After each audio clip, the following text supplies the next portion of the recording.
guys, it's Nurse Tiff and I'm back with another video.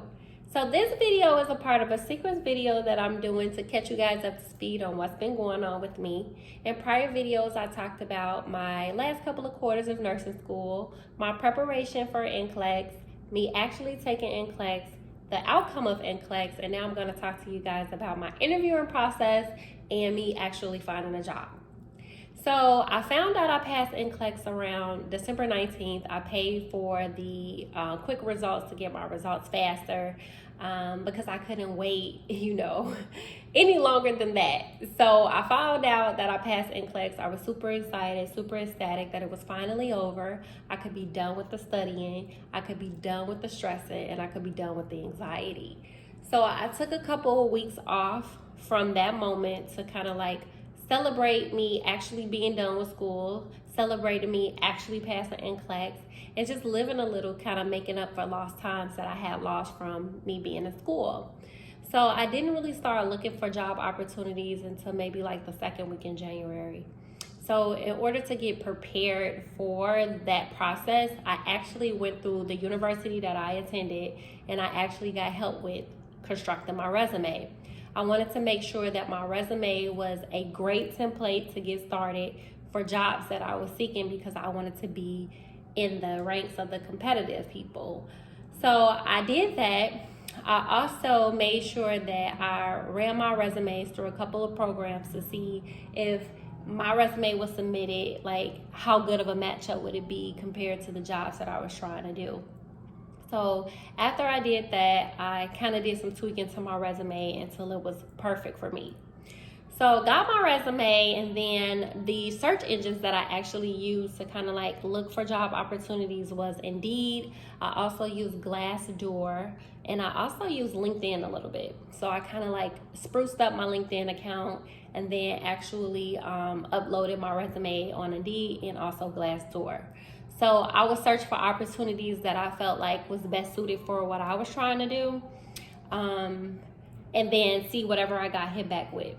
So I would say that I had put in maybe between 15 to 20 applications, and I got called back maybe about 10 of those 15 to 20 that I had put in originally in the first batch of interviews that I did.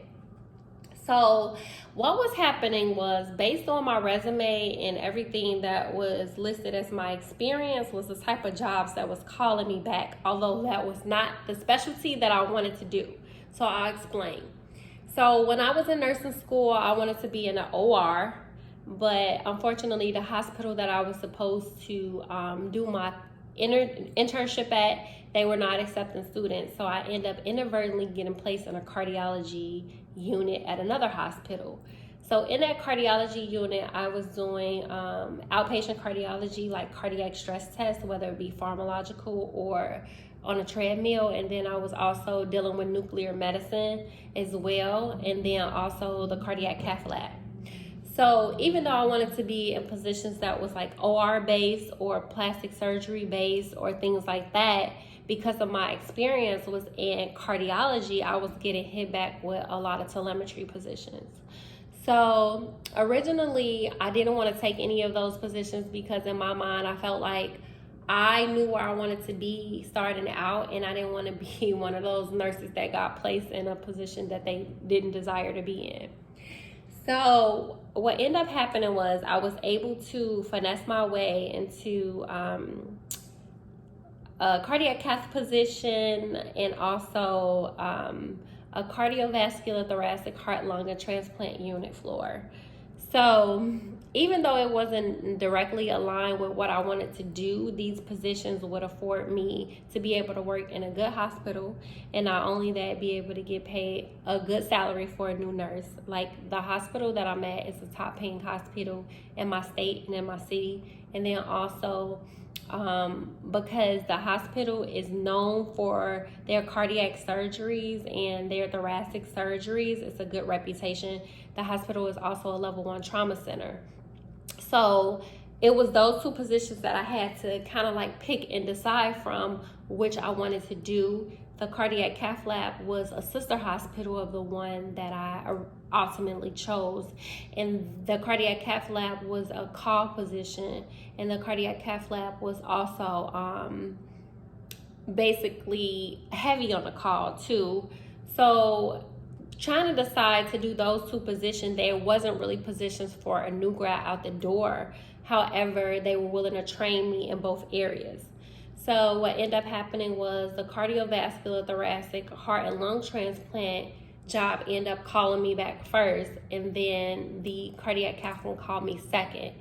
So I ended up taking the first opportunity that I was offered because it was closer to home, and then also I knew that I would still get a lot of experience, you know, being with direct patient care, dealing with heart and lung and transplant patients and thoracic and cardiology patients that were having multiple surgeries. I would get experience there, and then I also would still have experience dealing with patients coming from the cardiac cath lab, because those same patients that I see on my floor inpatient are actually going back and forth to the cardiac cath lab. So both of these positions are kind of like intertwined together. Although I'm not directly in a cardiac cath lab, I could see me using this experience to kind of somewhat segue and bridge my way into getting back into the cath lab at a later date, once I have a little bit more experience and a little bit more exposure to what I'm doing. Because the cardiac cath lab is a stressful job within itself, because it requires some ICU and critical care experience, and I didn't have a foundation for that. I only had a small training from my school and my program that kind of like prepared me in that area. But nevertheless, from the time that I interviewed for my first job to the time I got a job was 3 weeks. That's how short it was of a time frame for me actually submitting applications, me interviewing, and me getting a call back, and me being offered opportunities. So when someone tells you that, you know, it's a market for nurses, it definitely is. And don't let anyone tell you that you cannot go for a job because you don't have any experience, because if you interview well, you can definitely get in the door, and if you're willing to be trainable, you can get anywhere and you can do anything as far as nursing is concerned. So I don't want to keep talking because I know this video can get a little bit lengthy because I could keep talking, but I will share more with you guys about my journey into nursing school, transitioning to a new grad, and then working as a new nurse. So that's all for today. If you guys have anything you want me to talk about, don't hesitate to put it in the comments below. If you enjoyed this video, let me know. And until next time, guys, bye.